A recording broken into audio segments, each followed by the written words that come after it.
अस्सलाम वालेकुम जी। एक नई वीडियो के नाल अज असी बार्सिलोना विच रात का टाइम है, तकरीबन रात का 1 बज चुके हैं। मैं इस रस्ते गुजरिया सी है, मैं सोचा सी कि अज असी साइकिल के उत्ते वीडियो बनावांगे कि दसांगे कि देखो कि बार्सिलोना च साइकिल का की निज़ाम है, गौरमेंट किस तरह साइकिल्स नू प्रमोट करती है और किस तरह सिलसिला चलता है और लोगों वास्ते की आसानियां पैदा की जांदियां ने बार्सिलोना दे विच है कि वो साइकिल नू ज़्यादा यूज़ करना है जी। ओवरऑल बार्सिलोना जी निज़ाम है वे कि गौरमेंट की पूरी कोशिश है कि दिन ब दिन जड़ा गाड़ियाँ कार्स वगैरह नू प्रमोट ना किया जाए, इन्होंने वास्ते दिन ब दिन मुश्किलात पैदा की जान है और साइकिल्स नू और न्यू जी इलैक्ट्रिक साइकिल है इस नू प्रमोट किया जाए। देखो वीडियो में एक बंदा जा रहा है साइकिल के उत्ते है, मैं दसांगा कि साइकिल का सिलसिला की है, कितने पैसे लेंदे ने, एक किस तरह बार्सिलोना च चलती है और इसका की हिसाब है। यह एक स्टेशन है राज कह लो कि हर मतलब है कि 500 मीटर के उत्ते जो बार्सिलोना के उन्होंने एक स्टेशन बनाया होंगे जिथे उन्होंने इस तरह साइकिल जड़ियाँ ने रखी होंगे ने 24 घंटे की सर्विस होंगी है। दिन ब दिन बार्सिलोना चेक कर रहे हैं कि जी रोड दी लाइनां होंदियां ने उन्होंने शार्ट किया जा रहा है ताकि बंदे जोड़े ने गड्डियाँ घट इस्तेमाल करना है। दूसरा जोड़ा कि ट्रैफिक तुसीं सोचो ही ना कि बार्सिलोना कितनी ट्रैफिक होंदी है।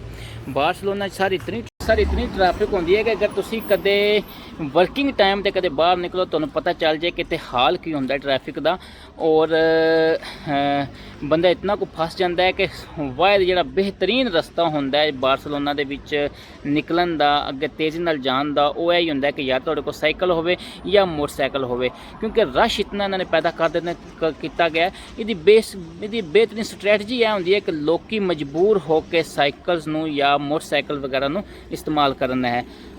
यह जो साइकिल्स का स्टैंड है ये तकरीबन ओवरऑल बार्सिलोना दे विच तकरीबन 5000 साइकिल जी है वो यूज़ हो रही है इस टाइम। गौरमेंट की साइकिल है, ये कोई बंदे का लेना देना नहीं है। बंदे जो अपनी जाती साइकिल यूज़ कर रहे हैं ओल्लै गल ओल्लै बात है ना। तो बार्सिलोना दे विच ओवरऑल जो हर 400-500 मीटर के उत्ते एक इस तरह एक स्टैंड बनया होंदा है कि ताकि जो साइकिल वगैरह खाली हो जांदियां ने गौरमेंट जी है उन्होंने बंदे आके इत्थे साइकिल का वारा लगा देंगे हैं। बेसिकली की चक्कर होंदा है कि तुसी एक जगह तुसी साइकिल लैनी है और जिथे तुसी अपनी डेस्टिनेशन पर जाना वो नज़दीक जो भी स्टैंड होगा उत्थे जाके तुसी अपने कार दे नाल साइकिल पार्क कर देनी होंदी है। वो तुसी देखोगे ना वो एक बंदा इलैक्ट्रिक पातीनेते ते जा रहा है। इन्होंने हुण दिन ब दिन की कर रहे हैं कि ये जोड़ा है ये बार्सिलोना दे विच जोड़ा स्पैशल कारील्स वगैरह बना रहे हैं, स्पैशल लाइनां बना रहे हैं जिथे ते सिर्फ साइकिल और इलैक्ट्रिक साइकिल यूज़ होंदी है। अज मेरे को इंस्ट्रूमेंट नहीं है और स्पैशल प्रोग्राम वाला, तो मैं सोचा चलो इत्थे जा रहे हैं इस ते गपशप लगाई जाए। बार्सिलोना च ओवरऑल कानून है ये कि जोड़ा कि ये साल का तकरीबन साइकिल्स का जोड़ा होंदा है ये अगर तुसी इस ते रजिस्टर कर लो, कोई भी बंदा अपने पासपोर्ट पर रजिस्टर कर सकता है साइकिल्स के उत्ते और इसका एक्सपेंसिस जोड़े ने खर्चा इसका 50 यूरो आंदा है तो 35 यूरो भी होंदा है अगर तुसी एक स्पैशल प्रोग्राम च आ जाओ तो 50 या 35 यूरो जोड़ा इसका सालाना खर्चा होंदा है। ये तुसी रजिस्टर किस तरह हो सकते हो, इन्हां दी एक ऐप है समूह ना है SMOU, वो जाके अपना रजिस्टर हो अपने पासपोर्ट के नाल तो 1 हफ्ते के अंदर तुहाडा कार्ड आ जाएगा। तुसी उसनू एक्टिवेट करो, वो पैसे पाओ और अपना साल का प्रोग्राम एक्टिवेट कर लो है। उसका तुहानू फायदा यह होगा कि तुसी बार्सिलोना विच जिथे भी निकलना है वो तुसी अपना साइकिल लोगे अपने कार नाल जाके इत्थे ना बिल्कुल आके ना यह देखा ना तुसी किते गौर करो ना तो यह चीज़ है वाईफाई सिस्टम लगे है ना। इत्थे आके तुसी अपना कार मारोगे और कार मार के थोड़ा साइकिल निकल आएगी बाहर है, क्योंकि तुसी देखो ना यह साइकिल बिल्कुल जाम हुई ने ना तो साइकिल निकल आएगी। तुसी उन्होंने लैके अद्धा घंटा पौना घंटा तुसी जिथे भी जाना उन्होंने यूज़ कर सकते हो। तो उस तो बाद जो नज़दीक तरीन स्टेशन होगा जिथे तुसी जाना है उत्थे जाके ते तुसी उत्थे जाके साइकिल पार्क कर देनी है।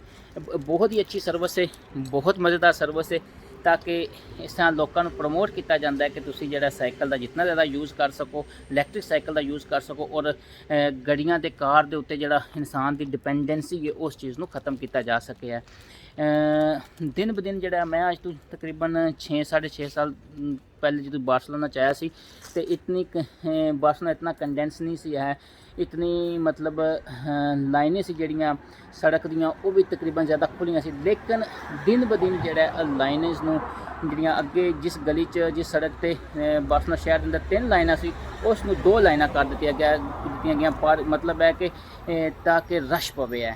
गौरमेंट की स्ट्रैटजी है कि रश पवे और लोग साइकिल के उत्ते ना हम जोड़ा बंदा कितनी उम्र की है इस कार्ड बना सकते हो, जोड़ा भी बंदा जो 18 साल तो उत्ते है वे वो खुद बना सकता है। 16 साल तो बाद अगर 16 साल उम्र है 17 18 तो घट है 16 तो ज़्यादा है तो फिर तुसी जेड़े अपने माँ बाप की अथॉरिटी लैटर लैके तुसी अकाउंट बना सकते हो। है मंथली का कोई नहीं है, साल का 50 यूरो खर्चा है और 35 यूरो भी खर्चा है वे।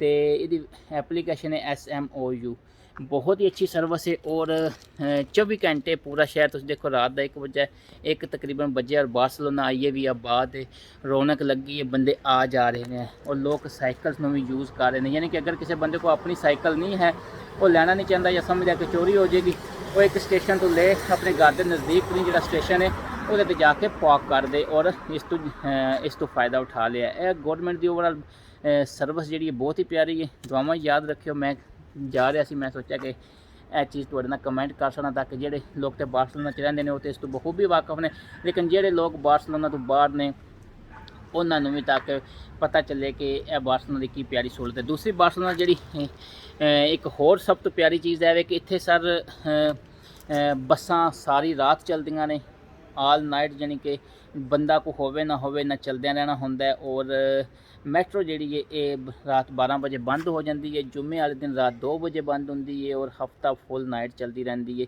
सारा साल का हिसाब है। दुआवां याद रखियो। टेक केयर, अल्लाह हाफिज़।